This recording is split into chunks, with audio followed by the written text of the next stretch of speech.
Welcome to Life Picks Relationships, helping you understand and enliven your marriage through the various perspectives and experiences of others who found a way to prioritize what's really important in life. From new love to those that have weathered the storms, let's get ready to take your relationships to the next level with your host, ST.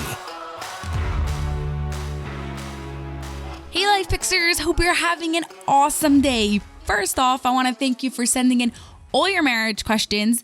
I'm so excited. There's some really, really good ones. And I know that this 200th episode is going to be awesome answering all your questions. If you still have a question, you could submit it at lifepicksrelationships.com. And on the podcast page, put in your questions. I want to see them and help you get an answer. For today's episode, I'm super excited for a few reasons. First of all, I already did a few episodes with these guests, so I know it's going to be awesome. I was first on Aindrea and Rich's podcast, From Long Distance to Marriage. You guys should go check it out. Even if you're not in a long distance relationship, there's so much good value there. And then I was on their podcast again with Orit Krug as she spoke about her methods of work and I spoke about my methods of work, and we just did an incredible episode together. So I know that this one is going to be amazing too.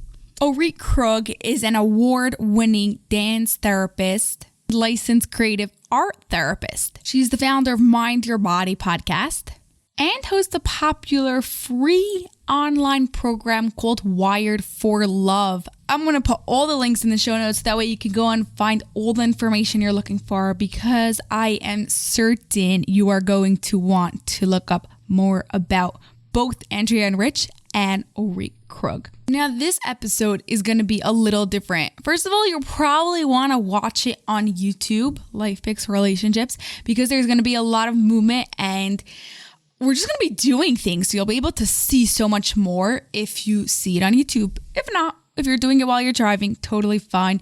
You'll be able to follow along just as well. Also, if you want to get the most out of this episode, I would suggest you listen to this episode together with your spouse and follow along as we go and do these movements. If you want, you can listen to it now and just do it later tonight together with your partner, but it will make such a difference. Now, Orit, take it away. Let's have some fun. I think there's so many different ways we can go about this, but where I start with my clients is with the nonverbal communication, and specifically something called mirroring. So I know we're gonna try this on a little bit, but it's basically cutting through the words, right? Like when you have a normal conversation, you're talking back and forth and you're listening, and hopefully in your relationship, you're reflecting back, you're really hearing what your partner is saying. Mirroring is that, just on a much deeper level, and it happens through movement. So there's like so much more that can be revealed, and not in a scary way necessarily. So Rich and Aindrea, it's okay. But just things that's like, oh, wow, I never realized I do this, or wow, and maybe I can listen to you in this way, in a better way. So I think that's a good place to just kind of explore if you're both down. Let's do this. I think it's going to be fun. I know you're skeptical, and probably some of the listeners, or maybe all of them are, but I think it would be interesting just to try and see what happens. Yeah. Yeah. And of course, like, I want to say that I specifically work with women who've experienced trauma, and like this, what we're going to do right here is not intended to heal that or move that or anything. This is like, we're just going to play a little bit. So it's not on-ear therapy, just to make that really clear. We're not going to be filing for divorce in half an hour. So if you two could face each other, I'll guide you through it a little bit. It's hard enough. Okay, now, Orit, could you also, if somebody's just listening, is this something they have to do with their partner, or is it something they could do also by themselves? Well, in terms of mirroring, you really do need other people for that effect of, basically we all have mirror neurons. And when we do this with one other person, whether it's our partner or I do this kind of thing in groups as well, it has that effect of like oh, I see you and you can see me. Yeah, it's the fastest way to build rapport with someone, no? Like if they pick up their hand, then you pick up their officially. Absolutely. Yeah. Yeah, absolutely. And I think it's also used as a test to see if someone's in rapport with you. If you move, if they see, if you, let's say, move your hand, do they move the hand in the same way? And then you could tell if they're together. Right. Can you really see me? Do you, and I was going to explain some of this as I was going to. Oh, Casey, you give a better explanation. So basically what you'll do is you'll face each other, and one of you, doesn't matter which one, will create a bit of movement. Actually, maybe we should all try this together first so you know what to, kind of know what to do. And it's not any particular movement. It's just organically anything that comes from your body. And either Andrea goes first or Rich, and the other person, the follower, not to mimic or anything, but to really just try to follow along the movements. So if Andrea was going, she would basically say, hey, this is how I want to express myself in this moment. And Rich, following along, given that he's following along, would basically be like, oh, I see you. I see what you're saying. I see what you're expressing. And so whoever leads first, you can do that for as long or as little as you'd like, and then pass the leadership to the other, and then the other person try leading, and then we could just do it, one turn per person and see what happens. So if you're listening to this as a couple, you could do it right along. And if you're listening to it by yourself, then remember the steps so that way you could afterwards do it later on. So before you two do together, let's just do it all together. So you kind of see each other. So I'll lead. So we're picking up her out and around. We're all following Orit as she goes around and picks up her hands. For those of you who don't see, all the way up to the screen, it's like a high five, actually. Yeah. Double high five. I don't need to do anymore. You get the point, right? Yeah. Okay. So decide who's going to go first. You can go first. You're gonna go first. I have to think of what to do in this limited space. Yeah, and that's the thing. It's like a small little sofa. It's the only couch that would fit in this room, so it's like one chair. A lot of times we think we have to there's things that come out in this, people who are lead, like they think they not even think, but it's just this natural instinct to perform, and I have to be good enough, and I have to do good enough movements. And what if my partner doesn't like what I'm doing? Maybe I should do something different so I can accommodate, right? Like we'll just see what comes up, but it shouldn't be planned, just whatever comes in your body, Andrea. Pressure. There's no right or wrong. Okay, so I'm just for everyone who is listening and not watching, Andrea is picking up her right hand and is bringing it in circles, a little bit like eights, and Rich is mirroring her, going around and around and trying to keep up because she's going at quite a fast pace. Right. Quite interesting to watch.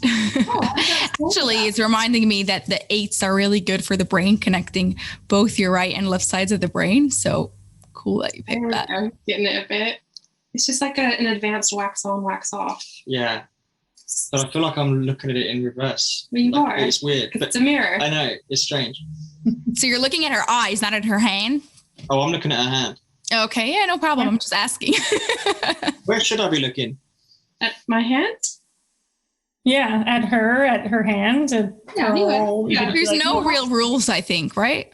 As long as you're looking at each other, like you're staying present in the relationship, that's all. Okay. So do we keep going, or is that cool? Like, you can pass it to Rich if you want him to lead you. Go. Well, like I'm going to just do the same thing. Was I giving you a good idea? I'm going to copy what Orit did, I think. Okay, so both hands now going up. It's actually interesting to see it from the side point of view. Before I saw Orit do it from the front. Now I see it from the side. It's almost like a bit like a tunnel going around, two hands and around in different directions. Out. I would say they're quite in sync. Yeah. Okay. I'm better at marrying him than he is at marrying me. Competition. Well, I was going to say, what, Andrea, when you led, what did you notice? Did any certain feelings or thoughts about yourself or about Rich come up? I looked like he was having a hard time figuring out what I was doing. And like he was really trying. I could see it was attentive. Like it wasn't for a lack of attention or anything, which I think is probably. You can talk to him directly to Rich. Yeah, it was like you were trying to figure out, you were really trying to tune in, but you couldn't quite get it. The longer and longer it went on, you seemed to kind of think, oh, okay, yeah, this is what we're doing.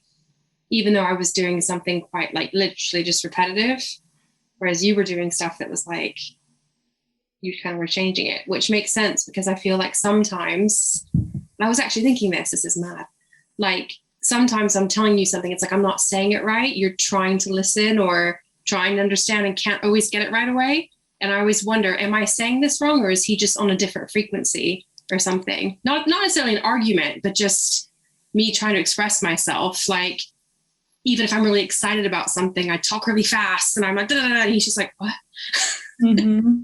So I thought that was really interesting to see physically. It's something that I think happens with us verbally.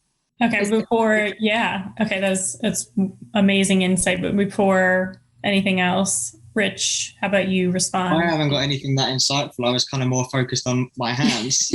Well, even just like in response to what Andrea said, is that your experience too? Like, do you sometimes feel like, oh, I don't really get it, or I'm not sure? Yeah, well, we were kind of talking about this a little bit last night when we were, where I said, just before you fell asleep, you'd have forgotten.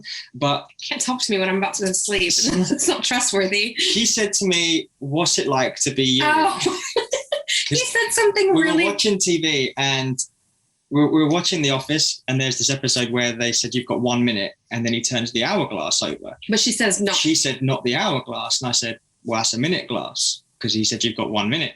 So then she goes, what's it like to be you? Like so specific about everything. Like who cares? So then like, I didn't even notice that. This led to this kind of conversation about how the difference in how we communicate. And I said, sometimes you'll just tell a story and I'm waiting for the next bit and there isn't the next bit. Like that's the end.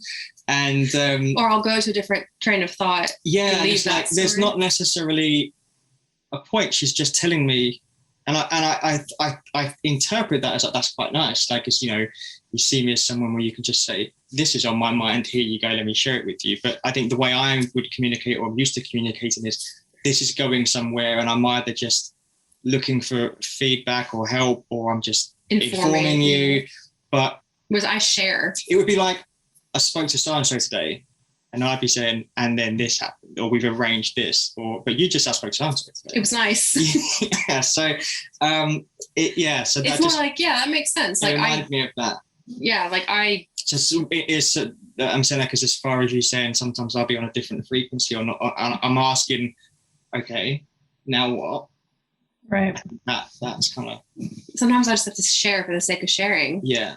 Right. Like there was no real goal or point to this. Not always. Sometimes, most of the time. It's not something we argue over, but there has been friction in the past where I'd say, okay.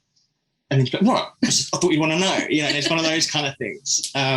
We've got used to it now. Yeah, it's just, you do sometimes, before I'll tell you something, there will be okay, like he's waiting for more. And I'm just like, that's it. Just thought you should know. Yeah. Thought you'd care. Right. And once he knows, oh, yes, yeah, I do care. I just was expecting more. I think that probably is a reflection of our not only communication styles, but our personalities. Rich is much more logical and solution based, and whereas I'm just more express, whatever that is. Yeah, you're more in the feminine energy. He's more in the masculine energy. Yeah. So I'd love to go back to your revelation, Andrea, about like sometimes I talk really fast and I think maybe he doesn't get it. And maybe, I don't know if you would resonate with the word feeling misunderstood, or just like what word would you put to that? Sometimes misunderstood. I guess, every situation's a bit different. I think if it's something that's like not of any real importance or consequence, like if I'm just telling him something, it doesn't really click with me that maybe he hasn't reacted or anything like that. But I think if it's something that requires maybe a little bit more vulnerability, like actually speaking up about something, then I can feel really misunderstood, or not like never judged, or like he doesn't care, but just like he just doesn't get it. And I think one thing that we talked about recently in our relationship was something I saw a friend shared it, just like a personal friend on Facebook or something, that something she read something. I'm getting on my words. See, this is how I talk, and this is why it gets lost. Basically, someone shared something saying basically that when we as a couple want to talk about something, if we can really tell that this is something important to them, when we say, okay, do you want comfort right now, or do you want a solution? Because that's something we've talked about, like our entire relationship, like for years from the beginning.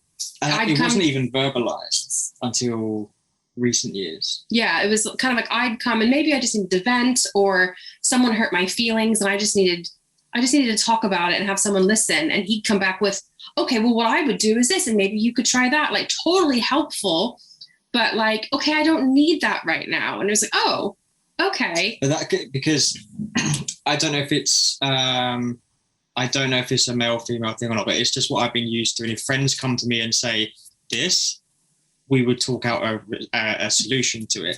So that's it never in a million years would it have occurred to me. It would have, and it did take, but it always would have taken Andrea coming along and saying, no, you just need to listen. Yeah. And on the one hand, that's kind of like a relief. You think, okay, I haven't got to think of the solution. And on the other hand, the solution's kind of bubbling away, and I'm thinking I've got to hold it in. You don't want to know. So I try to articulate a bit differently now. Like, would you like help with this, or would you? But often, no. Or I try and say like, I just need you to listen right now because I need to get this out. But that's interesting because that also ties into what we were just talking about now. Whereas like, I'm just doing a movement that's like, this is what I'm doing. Hey, I'm doing this thing. And you're like, but what next? Which is kind of like me coming to you with, hey, I need to just talk about it. Did you feel that way, Rich? Did you feel like what next? Because with the hand? Yeah, because Andrea, your movement was, repetitive, which isn't a bad thing at all, but it was, just the same thing over and over again. I felt like the pattern wasn't quite as linear. Like it was this kind of, and it was fast because she doesn't realize how fast she speaks. Maybe let's go back into the movement because this is what I do in my. And also, your hand was tilted, so I noticed this when we were doing it like this. Your hand was like this means with two hands, by the way, with Rich, just for people listening. Yeah, sorry, my hands were out. Probably best to watch this flat, and kind of 45-degree tilt. And there's nothing wrong with it, but for some reason in my mind, I couldn't quite figure out. It's almost like I was matching the angle when I wasn't sure. You could put the two together or something. So that kind of represents, Rich, like your attention to detail and like really wanting to get it right and wanting to reflect back. I see you. And what I saw in your movement, Andrea, was like, it was quite fast. And I think SCU even mentioned like it was going quite fast. And it's hard to see a little bit when you're sideways, but that I wonder if you slow it down, how would that change the interaction? And that's what I want to try right now, if you're willing. Do you want me to do the same movement, just slower, or a different movement, but slower? Because I feel like he knows it now, and that would be cheating. It would be cheating. It would be cheating if we just knew each other so well and we communicated so well. That would be awesome. She's always trying to win. What? Yeah, it's cheating because like I may get it. You have to always keep you on your toes. I'm going to challenge you. I think I do. It could be the same movement. It could be different. The only instruction is to be awkwardly slow. I can't do that. I can. But it just reminds me of with my talking fast. Like my dad always told me, slow down. My dad was a little bit hard of hearing. So, and then my grandfather was too. And then I'd feel like I was talking and it just made me feel really uncomfortable. You actually just talk at a normal speed when you slow down. Yeah, but it doesn't feel like that to me. No. It's everyone else. Like, oh. I don't know. It's on a different frequency. Okay. So as awkwardly slow as you can go without feeling like incredibly uncomfortable in public podcast. Pretty cool. Okay. And also go for as long or as little as you want, Andrea. Like pass it to Rich when you feel done. All right. Okay, so now Andrea and Rich is mirroring. Andrea is leading slowly with two hands going in all different directions, and she's going really slowly. I think she just rushed up a bit, but just trying to go slow up and slowly down. And it seems like Rich is like having a much easier time following along with what's happening, but I probably shouldn't be saying that so they could come up with their conclusions by themselves. I was going to say that, but it's your podcast. So now round in circles, making those 8s again. Seems much more in sync. Yeah, much. Even though that was a little tiny bit faster when they did that, it was still much more in sync. Out and in. Out and in. 2 hands together. Slowly.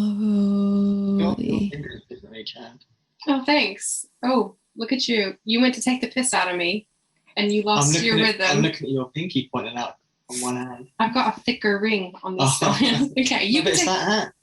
That pinky's pointing over there. Oh, it's just how I hold my hands. Yeah. All right, let's pause there before switching. What did each of you notice in that?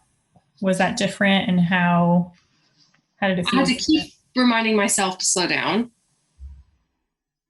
You were way more on it, totally. It was easy. It was an easier pattern. Yeah, that's why I took it back to the figure 8s to see if it was just is it just because I'm going slower, or is this an easier pattern? You weren't doing a full figure 8 the first time. You were kind of doing this like a back and forth kind of thing. No, that's how you interpreted it. That's how I interpreted it. Yeah. That one felt more of a complete figure 8. Okay. Yeah. So you just couldn't, my pattern, you couldn't figure it out the first time, whether it was smooth or not, you just couldn't. But I was paying so much attention that I noticed differences, like this thumb bends in on that hand and that pinky's slightly further out. So I'm really. Have you noticed those things before about Aindrea? No, because she's never normally holds her hands like that. Like they're not always like it. It was just the way just the way I was holding them. Or so like the one pinky's further out on the other hand, and the thumbs aren't like this, one's like this. So what value does that information give you? Does it just mean I'm really attentive and tuned in, hopefully? Or maybe you're seeing something new about someone that you've been with for a while. Who knows? Maybe that has value. I mean, I don't want to make it sound like you're arthritic and you I have nice normal. I could be a hand model. He's just yeah, just in that mood, just picking. I was looking for the symmetry, maybe. Yeah, I think I think because I was trying to be so slow, I was probably holding my hands in a weird way. I was almost breaking my hands. Slow down. I have a question for you, Orit. I noticed that at certain points, their finger, both of them, they went more towards each other. Does that mean anything?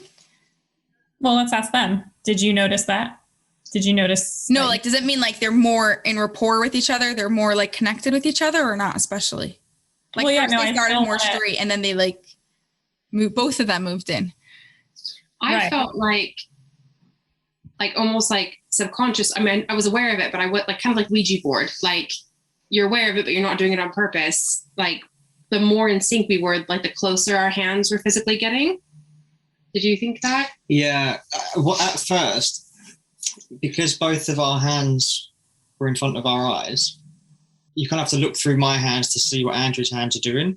And then as I kind of was able to anticipate what was going to happen next, I felt probably more confident, not needing to be quite so visually. But then I was looking at your fingers and your thumbs. Getting distracted. Then you started making fun of me and you went off course. Yeah. That says a lot about our relationship too. I wasn't making fun. It was an observation. But yeah, no, I did think that. I thought, we seem really close right now. And I was trying to match it. I wondered if I could. Just, match me even more. Mm-hmm. So you were trying to bend my pinkies more. I'm trying to bend your pinkies.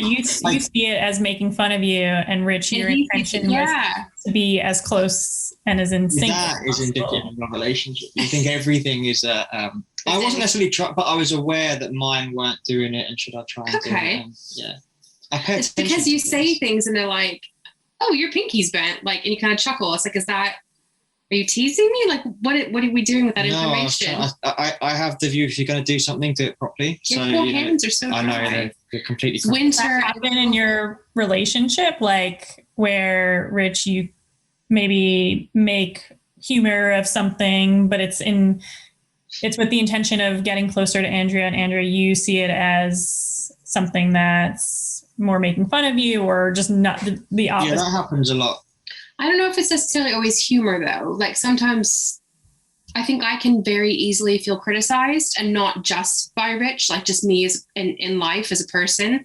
I don't think, for me, like the way I feel, and you might say it's completely different. Like if you're making a joke or being funny, I don't feel like I take that the wrong way normally. It's more like if you're just giving me feedback. In my head, it sounds really critical, and probably in your head, it doesn't sound like that. Yeah, because I'm pretty good when we're joking. She's got a good sense of humor. Like, you know, we understand each other very well. To like, we both say things to each other that anyone else would be really offended by. But we know what's what. But there are times when I would say something completely in jest. I wouldn't anticipate would upset, then it does. I think, oh, I didn't mean it like that. But in fairness, the same thing happens the other way around too. So it's something like we're pretty well tuned into, but there are still exceptions to it. Yeah, there's always times when you're not in sync. And I think the way that just happened is a good demonstration of how it would go, where I'd say something innocuous, and maybe the tone, maybe there's a slight hint of sarcasm or something to it. And that's also a culture thing. Like sarcasm is much more part of the humor in England. But you had a big learning curve. Yeah, whereas like sarcasm, at least in the part of America where my family circles, was like rudeness. Like, yeah, there was humor there was intellect, but you're being rude if you're being sarcastic. There's also really different like the sarcasm in England and sarcasm in America is just so different. Yeah, sarcasm. And we are rude to each other, and it's fine. And then you'll be polite to someone else, and you're really being rude to them. So it is things we take for granted. Like just in this language too, like the English language, not necessarily how we speak it, but we're all aware of the nuance to it. You kind of forget, and it's the same for me too. When I went to America, you realize everyone understands the words, but not the intent behind the words, so. Yeah, because we've not had that personally too much of a problem, like the sarcasm. Like I feel like we've always understood each other pretty well, but like American sarcasm, like you say, is very like obvious, like no. Obvious to you because you're American, but most British people won't say that it's obvious. Well, they probably wouldn't even say it's sarcasm because it's so like it's very subtle here. The sarcasm, like you don't even know. Like people will say something to you and you'd be like, "Are you being such a jerk right now? Or are you joking?" Like I can't even tell. Like one of the guys I work with, we're now like work brother and sister. But at first I thought he hated me because of just had that dry British sarcasm. The perception, certainly before I got involved with an American and understood the nuance myself, but the perception, just as an outsider, is more that the American approach is more almost juvenile. Like it hasn't got the sophistication to it. And obviously it does, but maybe in its own way, but it's just very different. So it's easy to be, and it goes wrong here. It does go wrong here. People get into trouble for it. Mouthy Brits. Yeah. Going back to our mirroring, I find it so interesting how literally what you could see in mirroring, you could see in your own relationship. Do you want to have Rich do it again, or you want to move on? Well, I guess the next question that came up for me was, is there anything we only did maybe a total of 2 minutes mirroring, and you can see how much came up already. And so, this could go on for a while and go deeper and more meaningful and all that stuff. But I think my question is there any part of this that you want to improve together? Not to say that anything about your relationship is bad or anything, but when you talk about this, is there anything you want to take away? I think. First of all, we always think there's room for our relationship. Like we have a great relationship, but that's what the podcast is we'll say, we just learned this the other day about each other. So we always want to keep working on that. So I think the thing is, for me, off the back of what was just said, is you never want, and we talk about this a lot in our podcast, when we talk to other people, when we explain to other people our learnings and things, is we've got to a point where we can avoid arguments and things, because we know if I say that, or if I say it in that way, or if I say it at this time of day, it's not going to go as intended. But this conversation has brought up that the room for improvement is like what just happened there. Like, you think it's critical or I think something I'm saying makes perfect sense. Yeah. So, maybe the more subtle things, then if you go bowling in and say, really accusing or aggressive tone of voice, that's going to go badly. But I think now it's the nuance and the subtlety of I wouldn't want you to be offended when I wasn't trying to offend you, especially if it's just supposed to be something quite lighthearted and fun, because then it's a complete, you think, well, this was supposed to be a shared fun moment and now you're just upset and now we won't talk to this or whatever. So I think that would be an area of improvement. Yeah. And I think so that's kind of with both of us, but I think for me, I think the takeaway is that, like, so where I thought you were teasing me, you were actually really trying to just pay attention and pick up and tune in on something. So that might be if you're like, so and sometimes he'll ask really hard questions that maybe I don't have the answer to right then, or I feel a little bit like I'm not ready for this. Like, that's not you being like attacking me for lack of a better word. It's more like, I'm trying to understand here. Yeah. I'm not getting what you're saying and I need more information. Yeah. And then I think, I don't know if you were just doing really simple moves. You said you were thinking more about what you were going to do, because it's a strange thing to do on a webcam and stuff. But I'd be interested in seeing like what your thoughts actually were and how I was mirroring you. Like, I also was thinking I want you to be able to keep up. Yes. I know you were, but when I was deciding what to do next, I was like, I don't want to do anything complicated. Okay. Especially going second, and I knew, okay, that gave me trouble. I'll go flat, I'll go slow, and kind of straight lined. I was consciously aware of I don't want to do anything that will confuse me or something. Yeah. And how did that feel for you, Rich, to do that?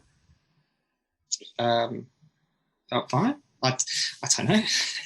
I was just aware of it, and then she did follow it, mirror it. So maybe it felt like went well.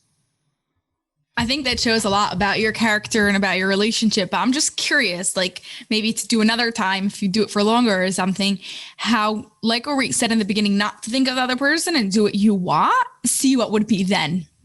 Yeah. That is something is very, very powerful in my work, and my live-in program is like, okay, great. We've mirrored each other. We've kind of accommodated. I don't want you to be too uncomfortable. I don't want you to be too lost.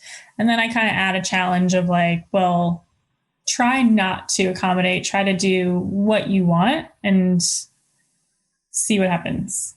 So we could do one of those if there's time. Yeah. We've got time. Yeah, we could do that. You should do it. Yep.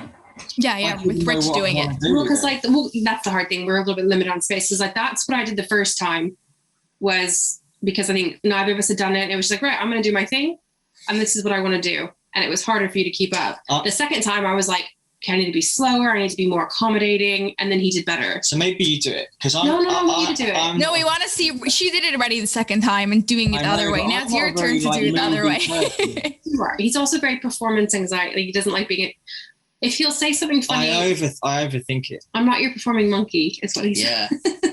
Also, it doesn't have, you can do the same exact thing you did before if you want it. There's no performance needed. It's just whatever. Don't worry about it. It could be like your finger. It could be like this. It really doesn't. Just her finger going up and down, by the way. Red Ram. That would be really weird if people are listening to this and not watching. Okay. Bit of Stephen King. I don't know. Are we started? I don't know. Yeah, why not? Just mirror me. Okay. Should be awkward. Like Mr. Burns. Hands together, fingertips are together. I'm just saying it out loud for the people that are listening and are wondering what Rich are doing. He's doing all sorts of movements really quickly in all different directions. Andrea's having a little bit of a harder time following, going in and out now. Two of the hands actually looks cool, bit like splitting C or something. Hands are going, you see the pace is really fast. You're still trying to go faster. It's changing constantly. Every second there's something else. There's no pattern, so it's. I don't really do. I'll stop that. I don't really do patterns. Hey, stop there.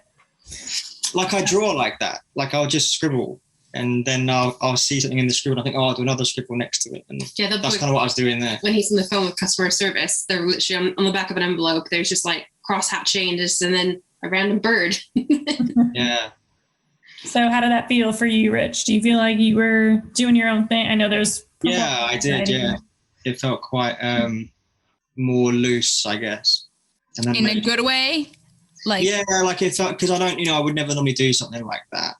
I didn't even sing in the shower, I'm very reserved. Yeah, it felt quite nice. And then I noticed that it was going quite fast. And when I slid down, Andrew was still going faster, and I'm still doing it now. Yeah. So do you feel like you were accommodating Andrea there, or you were like totally doing your own thing? Yeah, I was just paying attention. Well, a little attention to how she was following, but I wasn't really minding it. Yeah. did you find yourself less focusing on her and more focusing on your movements? Like, not that she should follow, but in general, is she following? Like, I don't care if she's following because I'm just doing what I want to do. Yeah. Like, how? Yeah, I did have that. So do you feel like it was fully like that? Like, fully, I'm just going to do whatever I want to do. I'm not really focusing on her. Or do you feel like you had that dual attention of like, I'm going to do whatever I want, but I still see her? I had the dual attention of seeing what she was doing, but not being influenced by what she was doing. So it's like, you can keep up or not keep up, but I'm observing it. Does that feel good? I don't know. I suppose I'm quite neutral on it. I think it's just something I was aware of rather than analysing. Mm-hmm. But it's different. Is it different than what you used to in your relationship? Yeah, I mean, we always, I'm trying to think of an example, but I would normally pay attention. I suppose if we were going for a walk together, I wouldn't want to get too far ahead. You'd stop and, wait to catch up. It's the same sort of thing. How was it for you, Aindrea? Yeah. It was like fun. Like, it was kind of, it's really hard to explain. Like, he is so reserved most of the time. Like, I mean, he's very affectionate as a husband and stuff, like, not a complaint or anything, but as a person, he's very, like, not always super expressive. Like, he doesn't even sing in the shower. Like, so it was really nice for me to see, like, him just doing whatever. Like, it was like, oh, this is fun. Like, what's he gonna, there's no pattern here. Like, this is kind of exciting. This is weird. This is fun. Like, it was just kind of like nice to see him do his thing and kind of follow along and get it right or not, but we're doing it together. So that's fine. Yeah, that I wanted to ask you, because this is such a different thing, like a different way of you being in your body, Rich, and for you to see him in this way. Is that something you'd like to see? Well, I guess for both of you, this question, is that something you'd like to feel more, Rich, within, I mean, it's really within yourself, but you bring yourself into your relationship. And also, Aindrea, is that something you'd like to see more in Rich and experience more together?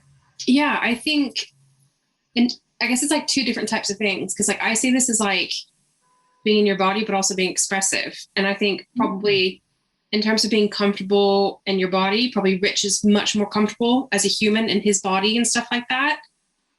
But in terms of expressing, it doesn't do that as much. So I liked seeing that. Does that make any sense? Yeah, like, I'm very like mind dominant. I always, like, before I do anything, there's an analysis going on. I'm thinking about it, conscious awareness. But it's like that influences like everything. So if he does something funny or says something funny, I'm like, oh my God, do that again. He's like, no. He gets really shy. Whereas I'm like, let me do whatever's going to make you laugh and entertain you as many times as needs to be. What's interesting though is like, when this, like, not to make it too personal, but like intimacy wise, it's the other way around. I'm a bit more like, oh, that's different. I'm not sure, like, okay, well, let's think about this. Let's talk about this. But whereas he's like that with everything else. Does that make sense? With experience, yeah. Okay. So with experiences, I'm like, whatever, you only live once. Unless it's, heights. I won't jump out of a plane or go near a cliff. But when it's me physically doing something, and particularly in front of other people, yeah, my mind kicks in. So it's about being seen in a different way, being seen, expressing yourself. Yeah, I think perception may be important. Yeah, I think I would like... I'm unguarded in a lot of ways. I think in that I don't know what my line is, but there is one where there's some parts it's like very guarded, and then there's others where it's like almost shy in some ways or some stuff. Like I would like for... We don't dance together at weddings. we have, but it's taken a lot of begging on my part. Yeah. I'd like to see more of that kind of stuff. Like just like having a good time for the sake of it and not like having to analyze the thought of it. And I think more spontaneous. Yeah. Like but he can be very spontaneous, but it's almost like organized the way you're spontaneous, if that makes sense. Like it's like an oxymoron. What's that? I said, that seems like an oxymoron. Like I know, but it's like organized spontaneity. Yeah. It's like, it's never like in the moment, like, let's do this now. It's like, let's do this at the weekend. You know, it's kind of like, but we're both planners, so that's fine. But I think I'm not allowed to be spontaneous because it normally means we get a new pet. Yeah, it does. Or a lot of money gets spent. Yeah. But no, I think day to day, like we communicate really, really well. And I know that if there ever is an issue, like it will be raised to me. I know that if I have an issue, I can raise it to him.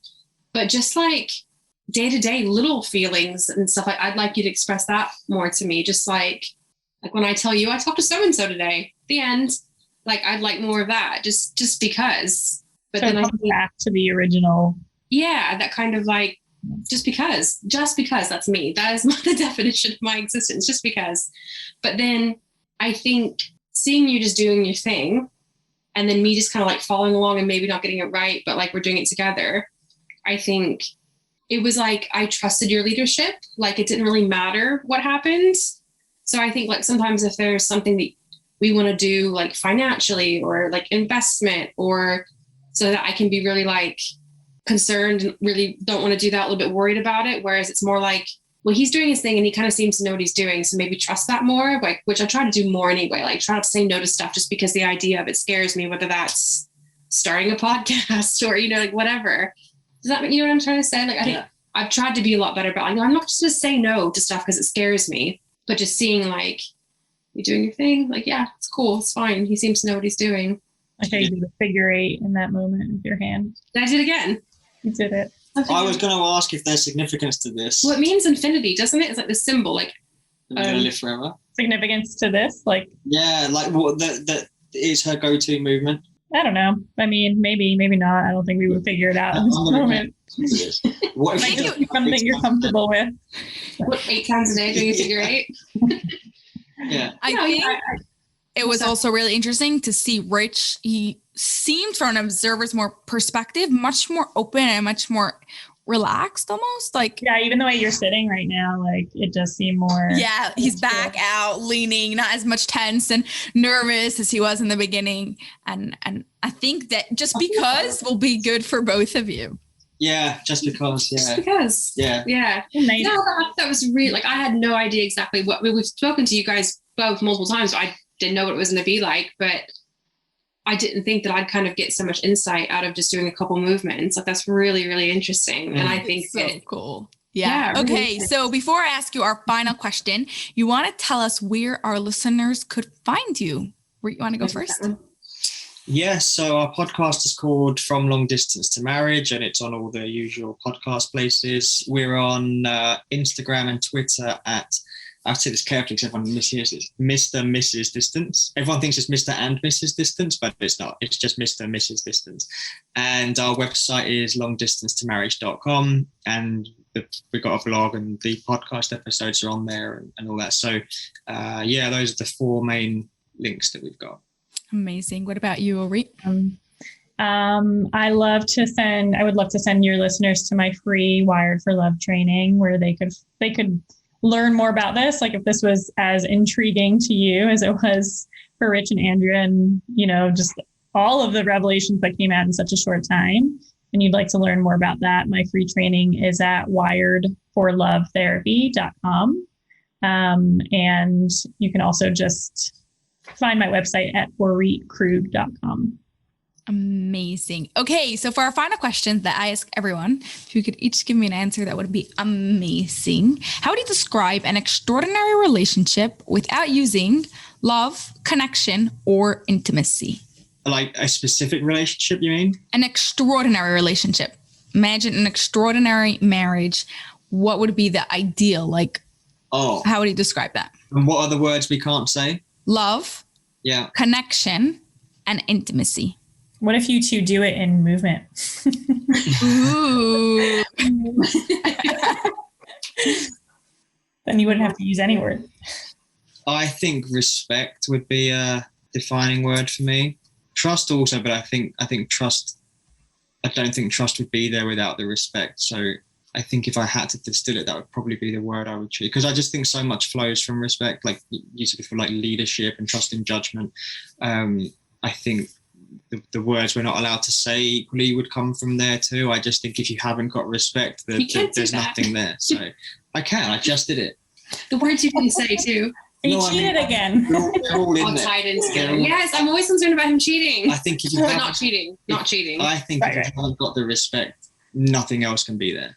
Yeah, agreed. You can't take my answer. That's cheating. I wasn't going to. I have a completely different answer. I'm not a cheater.